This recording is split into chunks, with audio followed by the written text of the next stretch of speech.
Life on the Edge: How Men and Women Survived the Wilds of Early America, 1200 to 1800. From the rolling plains of the Midwest to the dense forests of the East and the unforgiving deserts of the Southwest, the land that is today known as the United States of America was once a raw, untamed wilderness.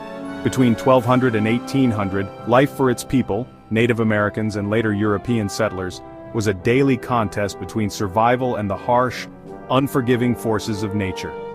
This was a time when the world felt far larger, its forests thicker, its predators bolder, and its winters colder. It was a time when even the faint rustle of leaves could mean life or death.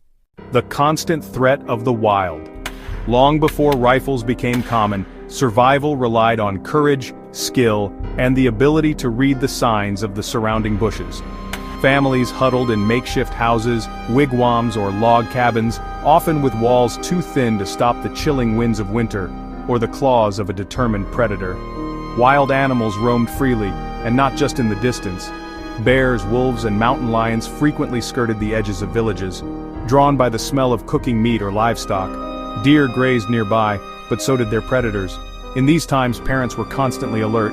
Young children were often kept indoors, not out of overprotectiveness but out of necessity. A toddler wandering too close to the edge of the nearby bushes might never return. Battles in the shadows.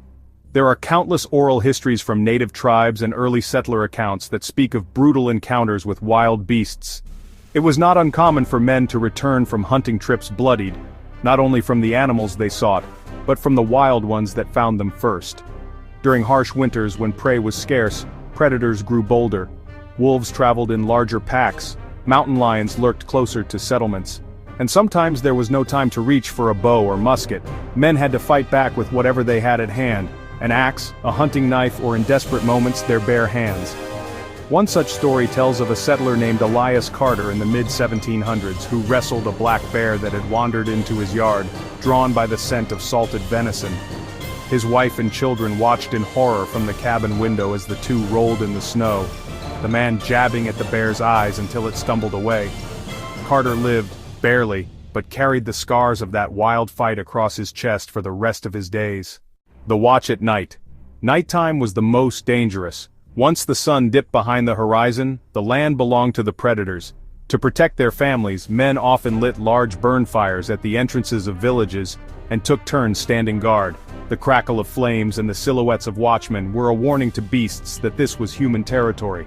Winter nights were especially tense. Hunger drove even the most cautious predators into the open.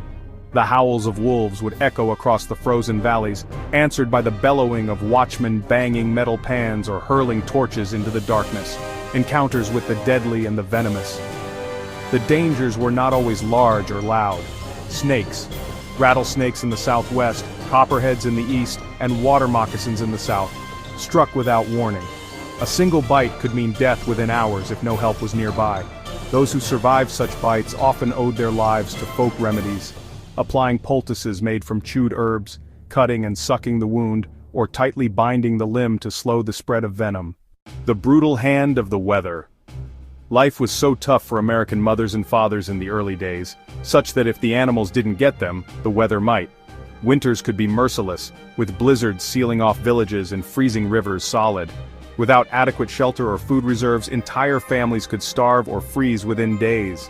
Summers brought their own trials: sweltering heat, swarms of mosquitoes carrying fevers, and sudden thunderstorms that could flatten entire makeshift houses in a village.